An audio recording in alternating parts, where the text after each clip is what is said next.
Okay. We were dealing with the application of the principle of double effect and pretty well finished it up, unless anybody has any questions pertinent to it. I thought after the class of another example that is a very interesting one, and that is, what about spies in warfare who carry a cyanide pellet in their mouths so that if they are caught, they bite the pellet and are therefore unable to divulge state secrets or military secrets through torture. Now, this was routinely done during World War II, for example, by spies operating in Poland for the Allies. So one wonders, what is the ethics of that process, shall we say? And I'm not judging the personal ethics of anybody who did this, because of course they were highly motivated, honorable people. But our concern is, what is the objective truth of the matter? How do you apply this? How would you apply the principle of double effect? Because the argument would be that what the spy is doing is not trying to kill himself, because surely he would wish he didn't have to, but rather he's simply removing from the enemy the possibility of obtaining this information from him. Anybody want to resolve that one? For his common good, Well, yes, but be careful when we say as he sees it. You've immediately subjectivized it. And we're not trying to judge the personal responsibility of the person who bites the cyanide capsule. We're trying to determine the objective validity of the act. Wouldn't that be a bad means to a good end? Well, what's bad about it? See, there again, you have to be very careful as to what is it he's doing. In his mind, what he's doing is removing from the enemy the possibility of getting information out of him through torture. And so he's acting in such a way as to preserve the common good of the state for which he is spying. How does this differ, for example, from the act of a kamikaze pilot? You know, we tend to be rather negative towards kamikazes because from the standpoint of the United States, it was the Japanese doing it to us, and therefore we weren't too happy with them for doing it. But from the standpoint of the pilots themselves, was this ethical or unethical? you're going to have to judge war in itself then, on that basis. No, not really, because we're assuming we're dealing with a just war. Let's assume that you're dealing with a just war, and every soldier tends to presume that his side is just. So again, just you got to isolate the case. Assume that from the standpoint of the pilot, what he's doing is an honorable act, at least as far as trying to attack one of the American ships, for example. And in the process, he knows that he's going to die. So is that licit or not? No. It's unethical. Why? Because See, this is where we got to be it's very... not with his conscience totally. Before he takes the mission, he knows that the end will be his suicide. Well, be careful though. When you say his suicide, what you're saying is that he is intending to kill himself. Yes. I would suggest that, at least in principle, what you could say is that he's intending to sink a U.S. warship, and that his act is one of trying to sink the warship. And assuming the legitimacy of his purpose, then what he's doing is sinking the warship, and in the process, he may know quite certainly that he will die, but that is not what he intends. It is simply an evil side effect. But that's like saying that the man who shoots himself in the head, his only intention is to discharge a Glock. Well, then he could certainly do other things than shooting himself in the head. Clearly, the flying of a plane into a ship requires an act which undoubtedly will result in the pilot's death. But see, that's why you have to be so careful with applying double effect. You can think you've got it down cold, but then you come back and look at a new example, and suddenly it's all difficult again.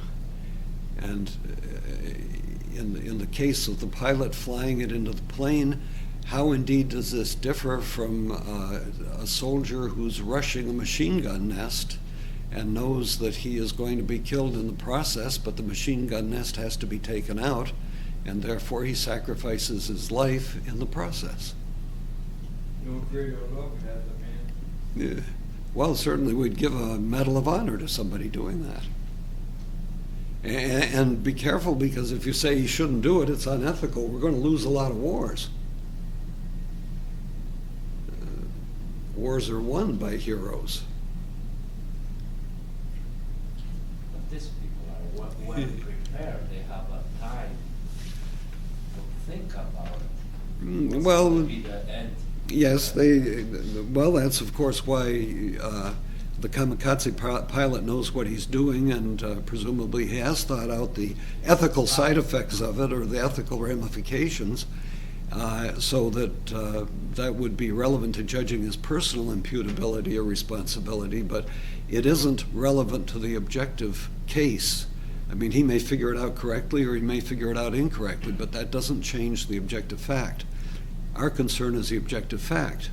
And certainly there are cases where somebody runs into a burning building to save somebody and, say, throws a person out of a window to be saved, and in the process knows they're going to die. Are they committing suicide? Isn't it a difference between kamikazes and someone who is trying to help another person? There's always a chance that it might survive. They don't know it for sure. Or with kamikazes, they know. Well, you could devise a situation in which you know that it's going to result in your death in the process of saving someone else. Let's say, for the sake of argument, you know that you're going to die. Then how does that differ?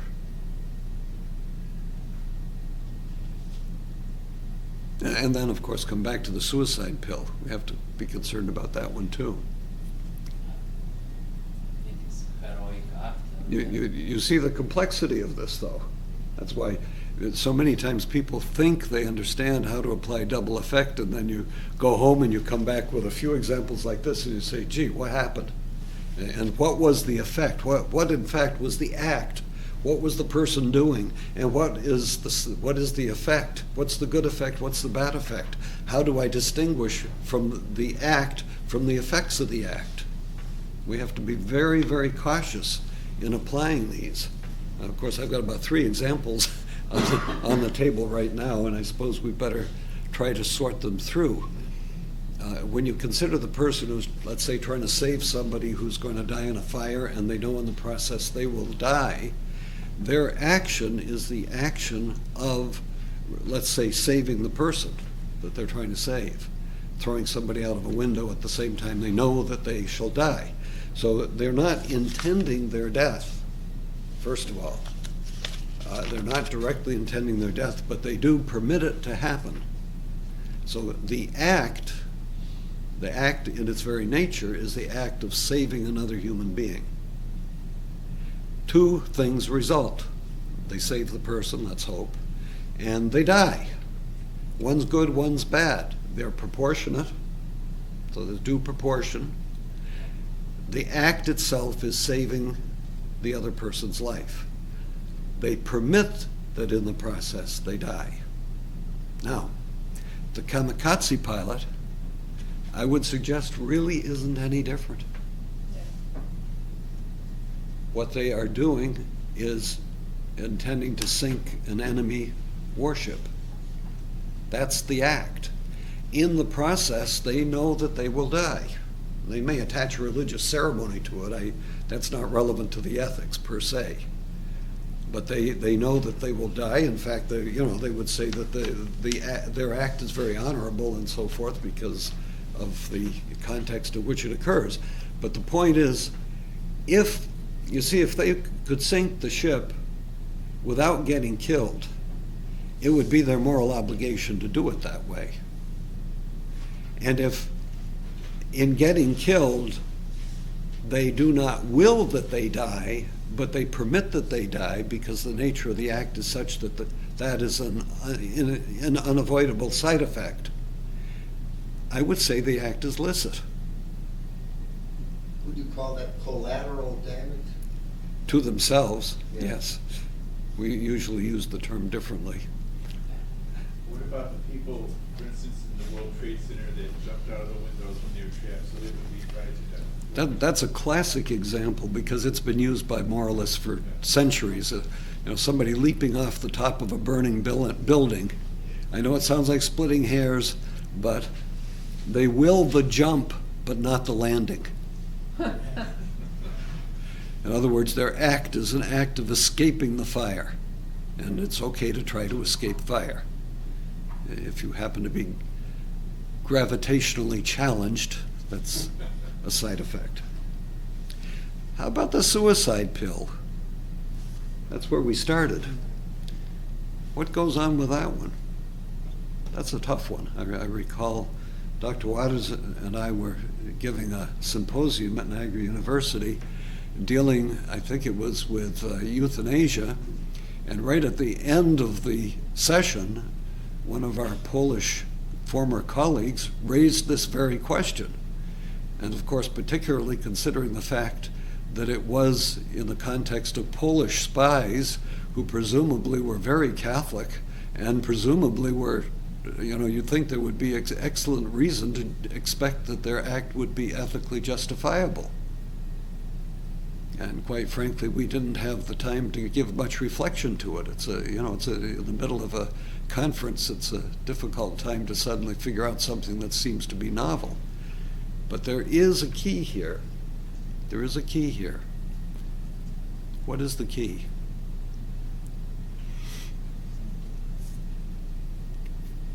So you have to ask yourself, what is the act itself?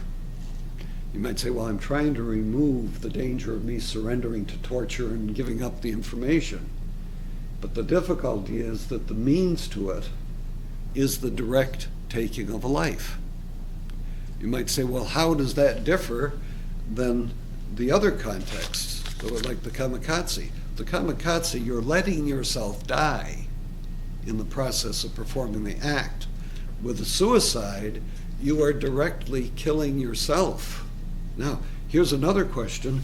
Well, what if you saw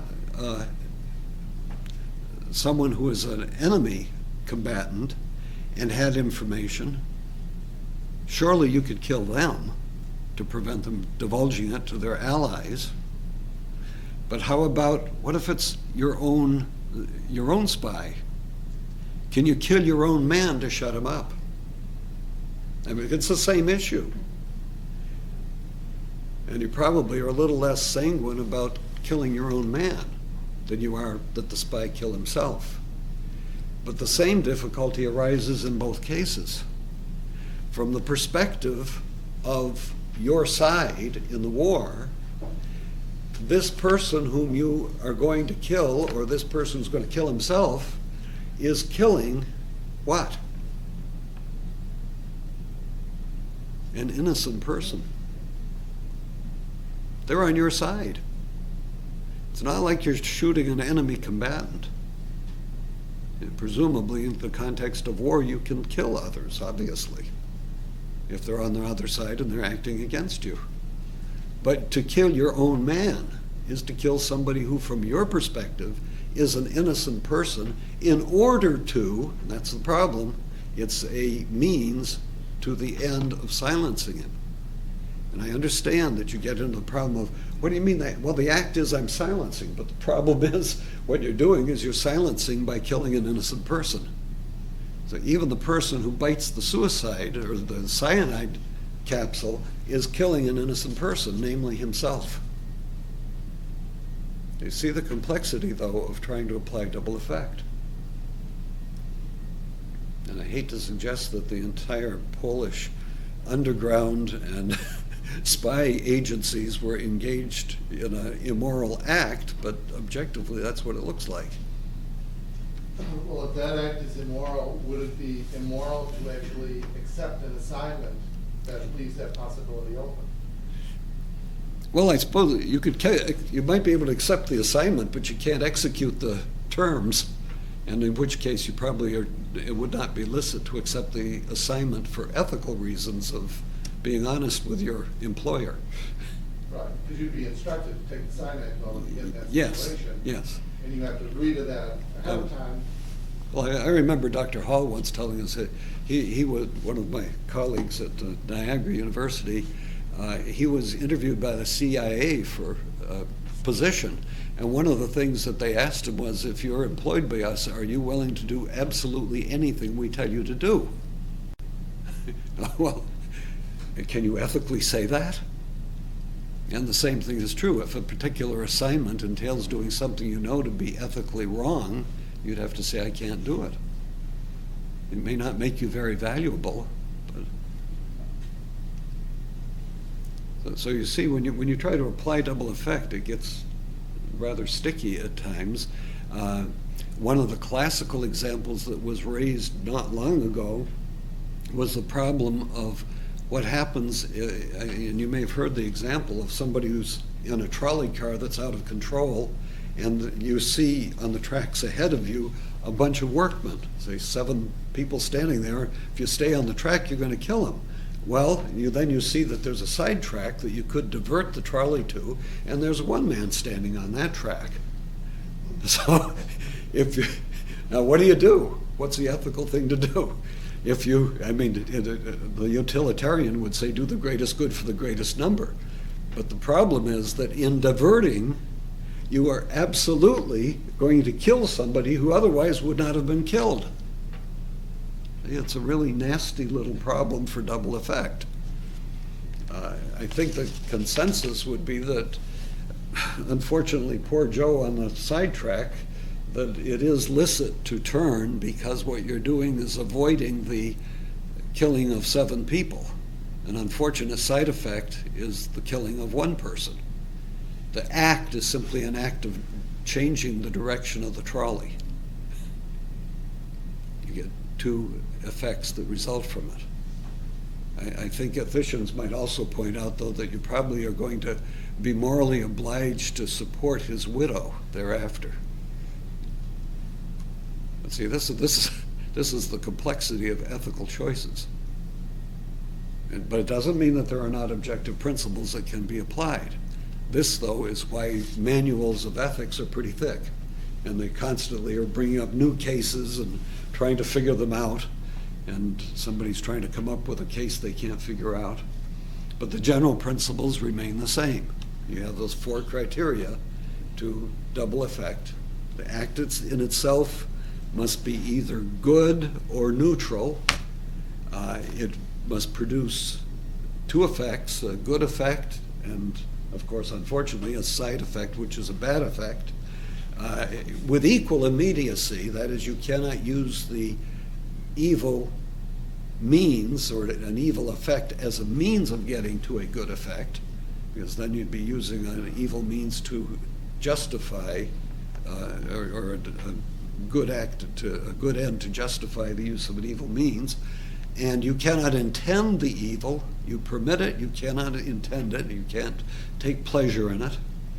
And of course, there must be a due proportion between the effects produced, so that you can't produce a tiny good effect while permitting a greater bad effect. Okay, that's really all I have on double effect. Anybody got any more questions or terrible examples to raise? See, we always start out with the simple ones, like cutting off your leg. And of course, we start with a very simple example of, like I said, just warding off a blow. Double effect is entailed there. And people understand double effect very well when it comes to using medications and pharmaceutical drugs. Now, that's being done all the time. but it becomes more difficult in some of these other cases where it isn't so clear just what is it that we are doing and just what is it that is the effect. Is it an effect or is it the act itself? So you always have to sort out carefully what is the act itself, both materially and formally, by the way. Materially is what you're doing, formally is your intention in doing it, you see, because that can change the very nature of the act. I mean, if you're cutting off someone's leg, materially it's severing the leg from the body, but formally it may be trying to make him a cripple, or it could be trying to save his life. So, or removing cancer. See? So the formal, but see the trickiness of that's the intention of the act. Be careful not to confuse that with the intention of the end. The intention of the act is, what is this act I am performing? How do I understand its nature here and now? And the nature of, say, removing gangrene, you're cutting the leg, yes, materially you're cutting off the leg. Formally, you are removing the gangrene. The end of the act, the intention of the act, is to save the person's life. There's a double intention there, see, because we talk about intention, you're talking about the act of the will. And one act of the will, the immediate act of the will, is the surgery, removing the leg. But there is a further intention, which is the saving of the patient's life. And there is the permission that he loses his ability to walk so well. So the separation of Siamese twins, for example. Good example, because You have to choose. yes, but there's unfortunately Mother Nature sometimes gives us some horrible choices, because Siamese twins sometimes share the same vital organs, and separation in that case is saving one but killing the other. And that gets pretty sticky. Especially we have had cases where a decision was made to perform the act, and in the very act of saving the one, you were in fact killing the other immediately. So is that something just permitted? I think that the case involved really had officials pulling their hair out. Fortunately, we don't always run into such terrible cases. Most of the time, it's pretty evident how you apply it.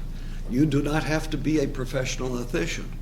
The principles still have to be applied, even in difficult cases, and sometimes we don't understand the application fully. I'll give you an example. Until about 1940, it was thought that an ectopic pregnancy, you could not excise the tubal pregnancy, that part of the tube, because you were killing the child. And it was an innocent child there. And it wasn't until it was understood clearly to be a pathological condition, which kind of shifted the grounds of the bioethics, that it then became routinely accepted as being ethical. So you see, when you notice, it isn't the ethics that shifts, but the place where you find changes occurring is usually in bioethics. What happens is not that the ethical principles change, but our understanding of the biology changes. And that can happen. So, you know, at one point in time, people thought that bloodletting was the proper way to treat people. So that's what they did to George Washington. He got a cold or something, and the physicians came in and let all his blood out. And amazingly, he died. So, I mean, that was considered perfectly ethical. Well, today I exaggerate slightly, but, well, he did die. That's not an exaggeration. Today we would say that would be unethical to do. Wouldn't do such a thing.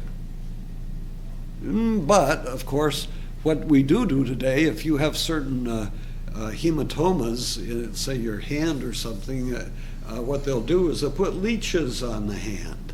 Good, clean leeches to draw the blood out. And they work very effectively. So we're back to bloodletting as a therapeutic means. It does make a difference as we make progress in our understanding of medicine and biology. It does make a difference as to what would be considered ethical or not. Never means that the principles are changing. That's what we have to keep in mind. The principles don't change, but our understanding of how to apply them sometimes does change. Okay, let's proceed then, because into natural law ethics. Before we got to double effect, we were dealing with some of the various ethical principles, or ethical theories, I should say. Now what we're going to do is to go back to natural law ethics. And of course, I'm not suggesting that all the various ethical theories that we've treated are equally valid. I am rather suggesting that natural law is the only truly ethical system, because natural law is based upon things that we know from other sciences, from psychology, from epistemology, and from metaphysics. We know that God has created our nature, and that in creating our human nature, he is expressing his intention as to how we ought to be, not only how we ought to be, but that's how we are. You see, we cannot say, well, I'd like to be other than I am. I must be as I am constituted by my nature, under the penalty of not being at all. The only way I can be as a human being is to be myself. If I want to go out and fly off the top of the Empire State Building by waving my arms, the fact that I am completely convinced that that's the theory that works is not going to save me from an early death. So what natural law is doing is simply recognizing that our way of being, which determines what will lead us to ultimate happiness, is fixed by the fact that we are created. Unlike what Jean-Paul Sartre says, Sartre says we're not created, so we're completely open to whatever we choose to be, whatever we choose to make ourselves. We're absolutely radically free. But that's not the case. Just the reverse of Sartre, because God does exist, our freedom is circumscribed. Sure, we can do anything we want, but if we do the wrong things, we harm ourselves. And we harm our relationship to God, and we harm our proper voyaging towards our last end, which will make us happy. So natural law basically is simply a reflection of the creatureliness of human nature and what it entails. All right, let's go back to page 11, section 6 of your notes. Just a few little points here, and perhaps I'll start digressing again, who knows.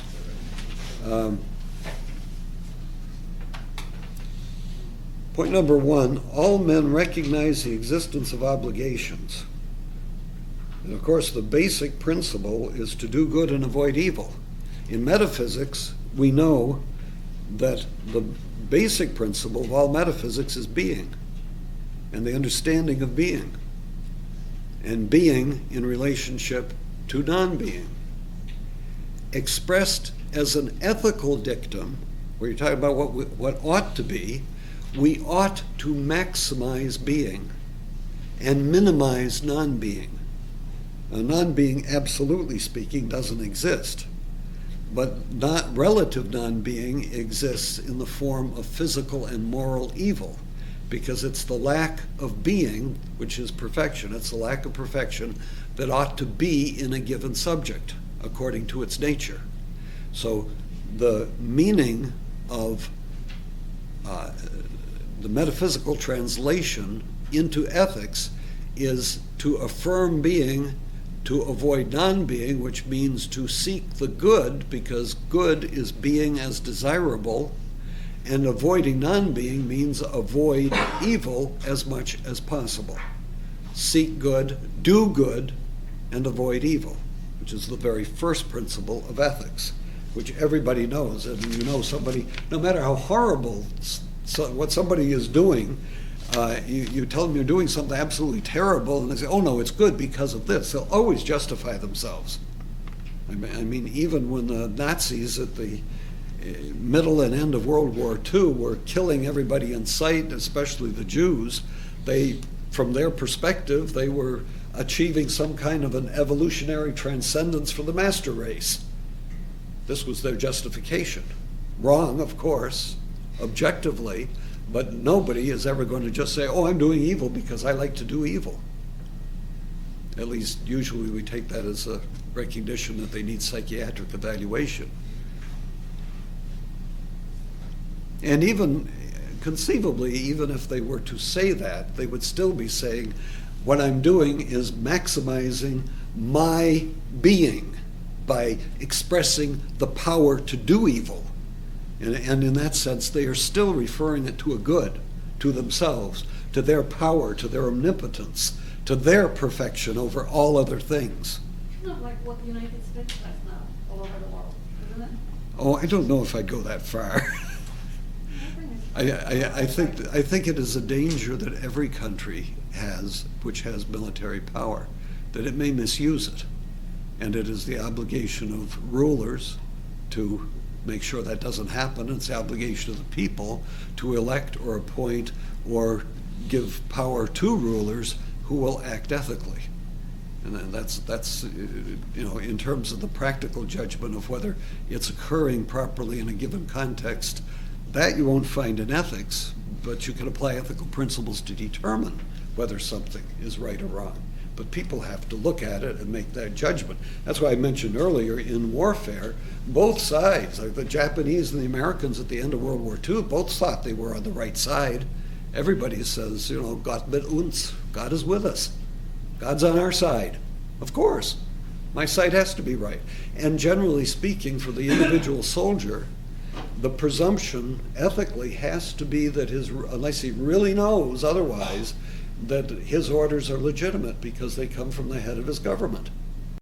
I mean, it's quite a presumption on the part of the individual soldier to say, oh, you guys are wrong, you don't have a right to do this, because often the engagements between countries are rather complex, and it's very hard to know in a particular situation just which side is right, especially where there's an ongoing dispute. I mean, look at the situation in Israel and with the Arabs. The Israelis are going back to the Old Testament to say that proves that we have a right to be here, and the Arabs are saying, you got to be kidding, we've been here for hundreds of years. Now, who's right?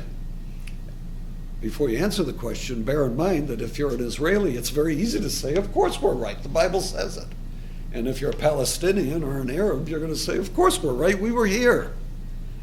And therefore, to presume that your leadership is absolutely wrong in what they're doing in guiding you to fight is perhaps an arrogant judgment, unless it is so clear that the means that are being used are absolutely immoral. I mean, if you are in a military situation and your side is wantonly raping and murdering and pillaging and burning, you have good reason to suspect maybe this isn't ethical.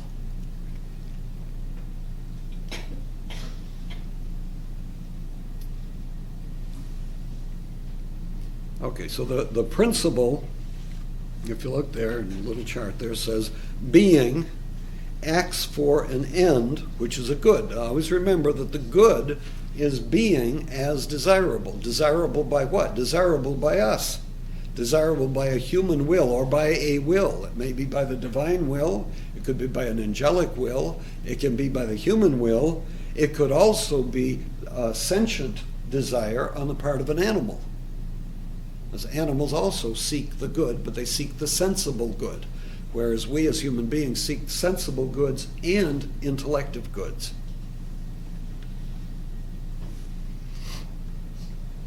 What is the basis of obligation? What do we base it upon? We've already treated some of these things looking at history. Is it based on force? Obviously, that should not be the case. Social pressure? Well, that's what we call peer pressure. Obviously, that's not a legitimate basis for obligation. Autonomous will, as in the Kantian context, again, the problem is you need to have some principle of reason to tell you when will is appropriately applied. Ultimately, obligation is based upon a higher lawgiver, namely God.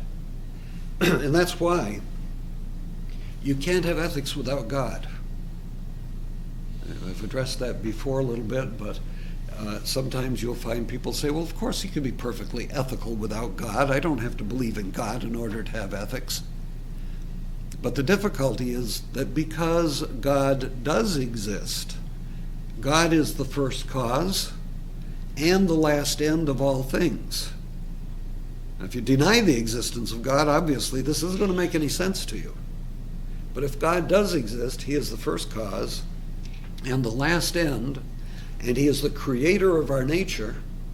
So at every step of the way, to try to determine what is right for our behavior and abstract it from the metaphysical, the existential context in which we find ourselves, we are not a complete picture by ourselves. The frame around us is the complete ontological situation, ultimately with God at the beginning and God at the end, and God sustaining our very being and creating us as we are at every moment of our existence. To say that you could then have ethics without God becomes an oxymoron. To say, sometimes people say, well, I can be perfectly ethical. After all, I don't need God to make me ethical because I have ethical principles. But the problem is, why do you have ethical principles? Ultimately, if there's nobody above you, the ethical principles you have are the ones you've chosen. You say, well, I'm following nature. I'm following natural law. I'm going to act according to my nature. Those are my ethical principles. I don't need God. But you see, the problem is, why should I follow my nature? Well, you say, if you don't follow your nature, it's self-destructive. If you don't follow your nature, you're going to ruin your life. If you don't follow your nature, you're going to wind up dying. But the difficulty with that is, so what? To whom am I responsible? If there is no God, if there's nobody above me, that's why Dostoevsky said, if there's no God, if there's no heaven, if there's no hell, if there's no afterlife, then anything's permissible. Why not? Give me a good reason.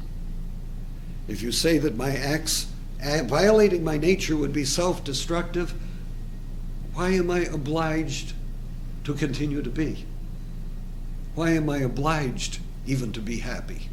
You see, if the word responsible means to answer back, and if there's no one to answer back to, there is no sense of responsibility. Now, I'm not denying that many a good atheist lives in rational terms a good life in terms of acting responsibly in society and treating his fellow man well. That's entirely possible. I'm simply saying that it isn't logically based. It is rather based on the fact that the person has chosen to do this. Perhaps it's an implicit act of worship of God that he doesn't know. It's the God he doesn't know. It's the God he hasn't seen. And that's why sometimes you find people will say, I'm an atheist because of the injustice in the world. Well, of course, where'd they get the notion of justice or injustice? But the very fact that they're seeking justice, they may be rejecting God or what they understand to be God, but in their own way they are serving God because they're seeking justice. And God is ultimate justice. They just don't know it. See? They haven't put the pieces together. Ultimately, like C.S. Lewis, eventually they may put the pieces together because he finally realized that there is no basis for the term justice having meaning unless there is God. What's the basis? If you live in a world in which everything is just a bunch of molecules and atoms, what's the value based on? Where do you get any value? Why is anything right or wrong? Why is anything better than anything else? Why is a lobster better than an ant? Why are we better than a positron? Why is there good or evil? How can you say an act is good or bad? See, there would be no ethics at all except that you enter into a realm in which these values are based on something real. The fact that people will always say, well, I'm a positivist, I'm a materialist, but I treat my neighbor well. Well, wonderful, but is that logical? Why should you treat him well? Well, you could say, well, so he'll treat me well. All right, then that's a selfish motive. That's not wonderful ethics. But the very fact that many people will burn out their lives in the name of a cause and yet still deny God's existence really means that they are, if they're sincere, serving God in their own way. And that's why Augustine says, when he talks about membership of the church, I never could find where this text is, but I read it once. He said, there are those who are publicly in the church, but in fact they're really not, because they're acting like the heathens. And there are those who are outside the church formally, but they are actually in the church, because if they knew the truth, they would follow it.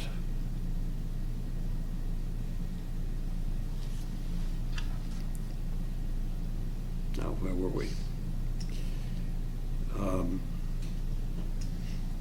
Okay, everything in man, every power in man, has its proper end. In other words, we have powers. We have powers of sensation and cognition. We have powers of locomotion. We have powers of understanding. We have powers of willing. We have powers of procreation. We have the power of artistry. We have all kinds of powers. Some constitute distinct faculties. Others are simply more general capabilities as a result of a number of faculties acting together. For example, the faculty of art.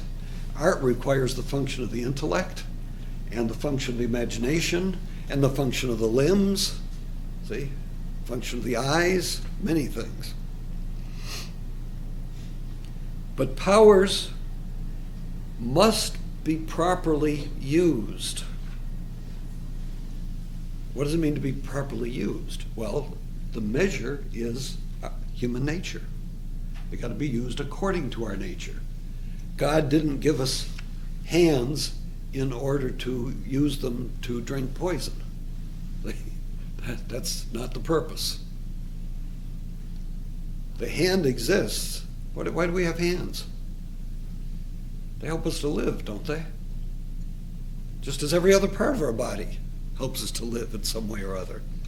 So you can't say, well, I have a hand here, so now I can use it to kill myself.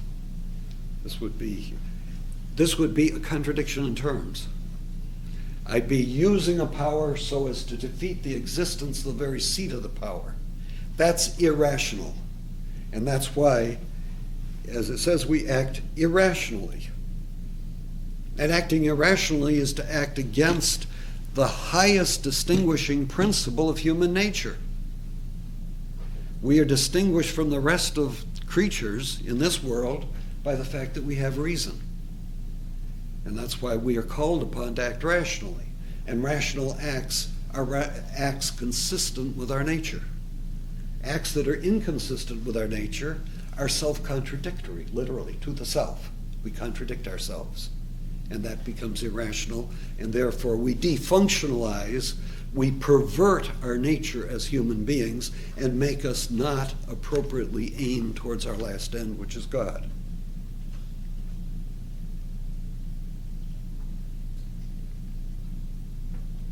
God, of course, as it says here, commands that we attain our end. How does he command it? Well, the most direct way he commands it is by having made us. Don't think of natural law. I think it's very important not to think of it like people often think of the Ten Commandments, like it's a set of external rules. That's almost to view it as ethical positivism. Remember, positivism, it's just the product of will. So God sets a bunch of rules down on us, and we better obey them or we're going to be in a lot of trouble with them. See? That's not what it's about. That's not what the Ten Commandments are about. The laws that God gives us, legitimate laws, are consistent with our nature. The Ten Commandments, if you examine them very closely, are just an excellent set of rules on how to live well in accordance with human nature, individually and in society. That's all they really boil down to. There's obviously a lot of dimensions in them, but that's what it is. So what I'm trying to get away from is the idea that natural law or any law from God is as it were, externally imposed upon us, forcing us to act, as it were, what? Against our nature? Hardly. These laws, the law initially and primarily comes from within our nature. The external laws that we get, like the Ten Commandments, are just reminders of what is built within our very being to constitute the rules of how to live well and how to live so as to reach our last end. There is no conflict between the external law and the internal law. If the external law is truly from God, it will reflect the internal law of our nature, because God created our nature and he doesn't speak with forked tongue. It's just like reason and faith cannot oppose each other. Our internal nature and the external commands cannot contradict each other or oppose each other. It would not make sense.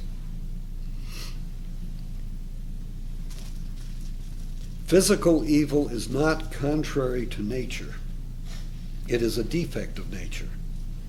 The problem is moral evil, because moral evil is where we can positively pervert our nature, positively defunctionalize it.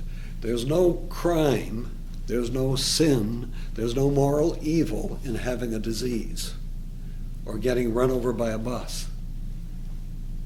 Might have been stupidity to have stepped at the wrong time, but it's not moral evil. But when we, through our own free acts, choose what we know to be or judge to be the lesser good, when we could and should have chosen the better good, that, of course, is moral evil, and that is true evil. In a very real sense, it is the only evil. Just as Kant says, the only good thing is a good will. In a very real sense, the only evil thing is an evil will. Other things are permitted and transitory, but they're not what an evil will is. So, basic metaphysics here is in the next lines. Man must act according to his nature, because his nature is his way of being. It's not just a fluid way of being that comes and goes. There is a stability to it. You are the kind of being you are from the moment of your conception until the moment of your death, in fact, permanently. Except you're going to lose your body. You lose your body at the time of death. But you are constantly a human being throughout the whole of your life. And you share that human nature with every other human being. There's a tremendous basis of stability here. The constancy of your nature within yourself assures the stability of individual ethics during your life. The universality of your nature with other human beings assures the stability of social ethics.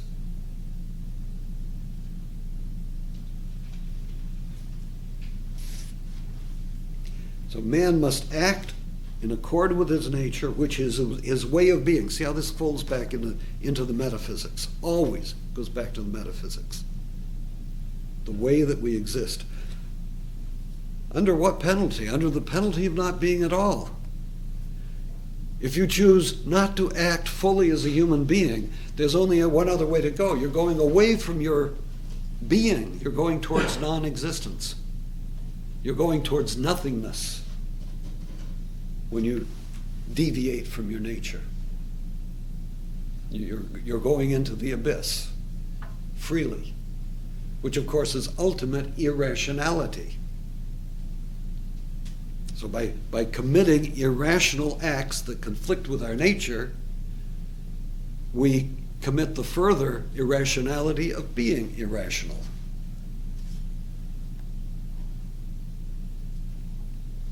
The alternative is non-being and self-destruction.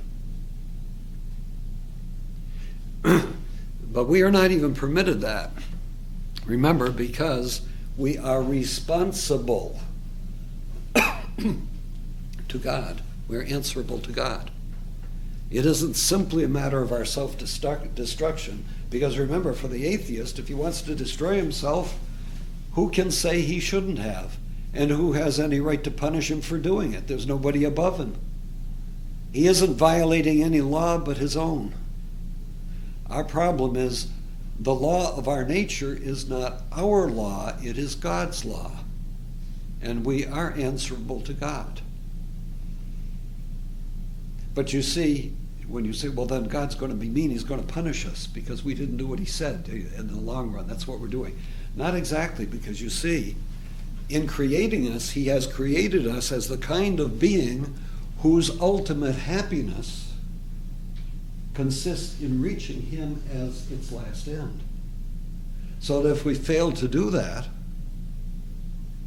we deservedly are punished automatically by the fact that we don't reach our last end. So it isn't as though God is capriciously punishing us. In making us the kind of being that we are, he has given us the great gift that our last end is to attain him, to know him and to love him for all eternity. His alternative to giving us that last end would be to have not made us that way, which would mean really not to have made us as intelligent beings, because you've got to remember, intelligent beings are spiritual beings. Spiritual beings have a spiritual last end.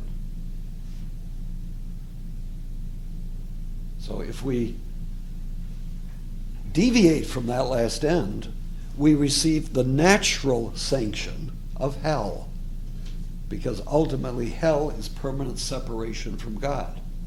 What we will have done is to freely, by our own malicious actions, deviated from the roadmap that God gave us in our nature, leading us towards our last end. It isn't his fault. His alternative would have been to not make us at all. If he's going to make the kind of being that he made, we are the kinds of being that attain happiness only by reaching him as our last end, and therefore, quite naturally, we are sanctioned for our evil behavior because we don't reach our last end. That's not his fault. And he doesn't have an alternative. He does have creatures that he doesn't put under that kind of possible penalty. They're called dogs. I think Father Woodbury once said, in a very real sense, a dog is far better off than a man. When a dog dies, it's over. Once we come into existence, we are cascaded into an existential adventure that we can never get out of. And it will either end with eternal and great unlimited bliss, or the eternal misery of knowing that we missed the very cause and purpose of our existence. Everything that we were meant to be and meant to have, by our own free actions, we departed from it. That's the ultimate signification of ethics. So it's a self-destruction that has far more ramification than simply the loss of life in this life. Morality is based on man's nature, which in turn is based on God's nature. It is not capricious, it is not positivism. God, in making us with a certain nature, is committed to recognizing the qualities of that nature. Otherwise, he would be irrational. And that's why he can't make something like cruelty to be good. Because by its very nature, in reference to human nature, it is evil. And if he's going to make a human being as we are, or any person, any spiritual being, or any rational animal type being, then cruelty by its nature must always be forbidden and never could be sanctioned. And if God were to sanction it, he'd violate his own nature, and he wouldn't be God, and he wouldn't exist, and he couldn't have made us. Nothing would exist.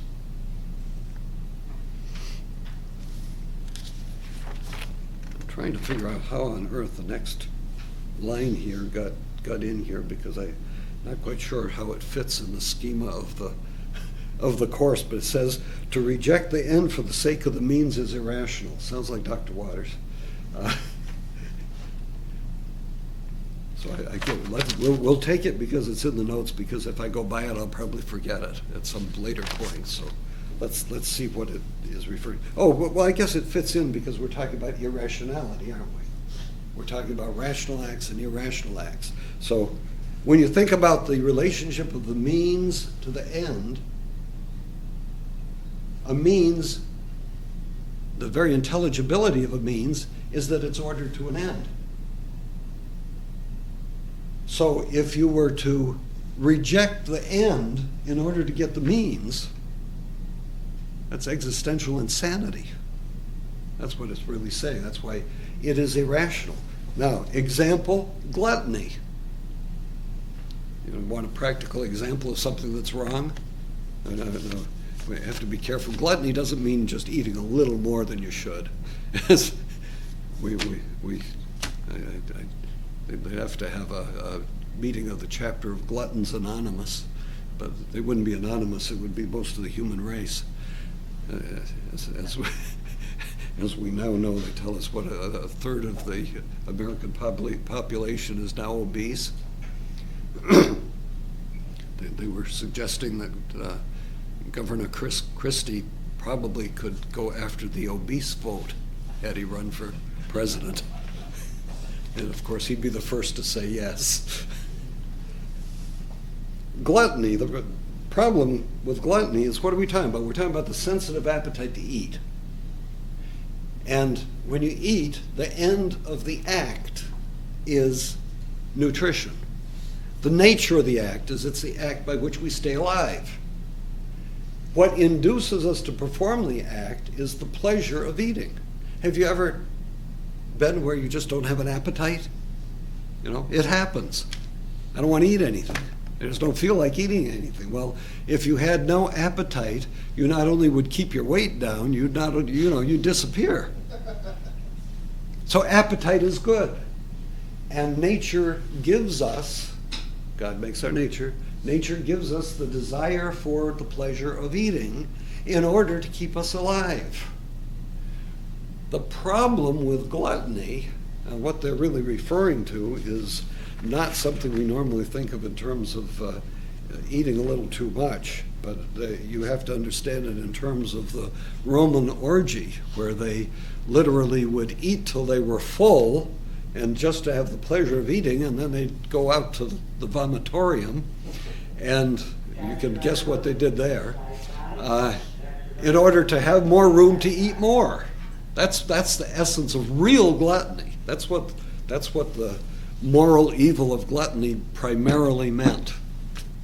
Now, secondarily, one can have minor errors of gluttony by eating more than one needs to the effect of damaging one's health.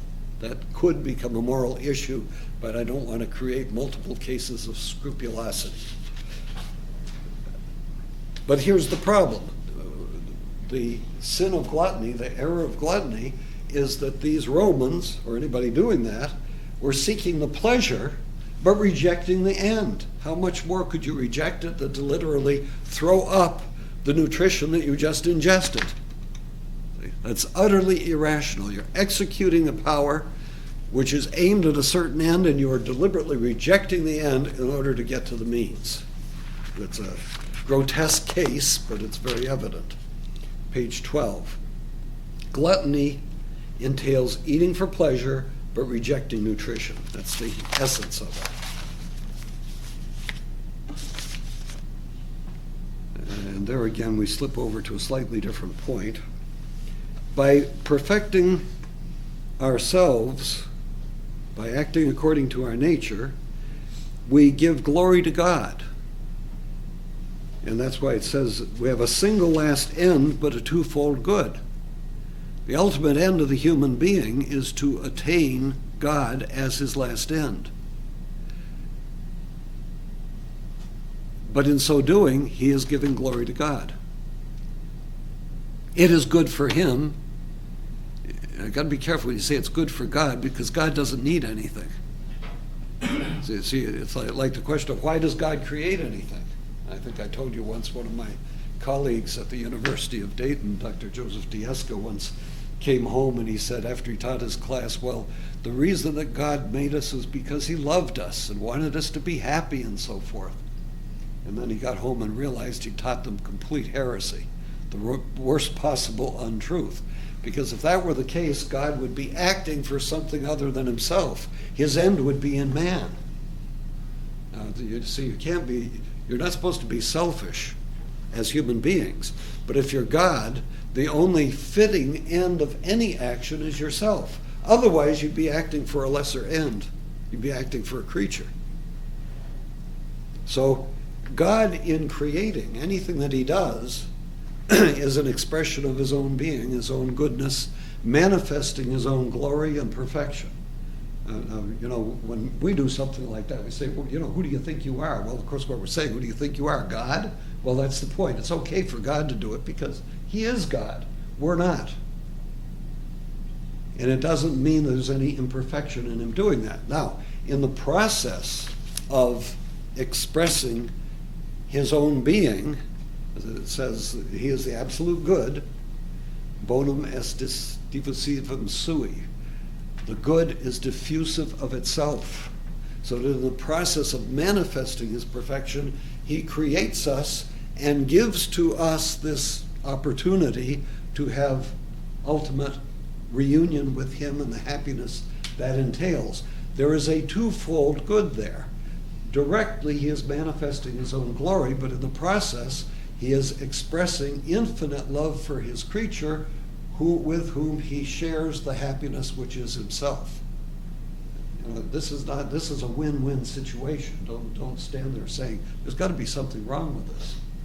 There's nothing bad about it. It's all good.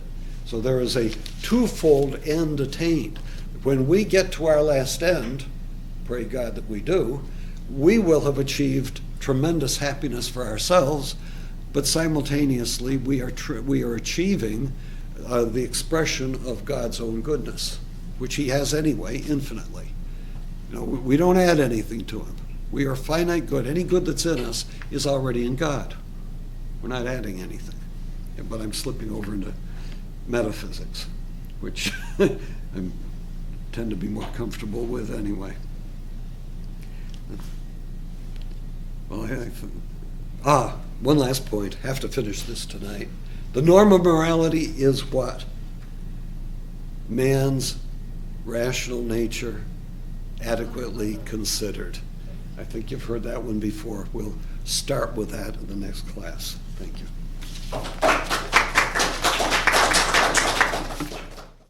Sound production copyright Olteen Library Services 2013. All rights reserved. www.aquinasphilosophy.com.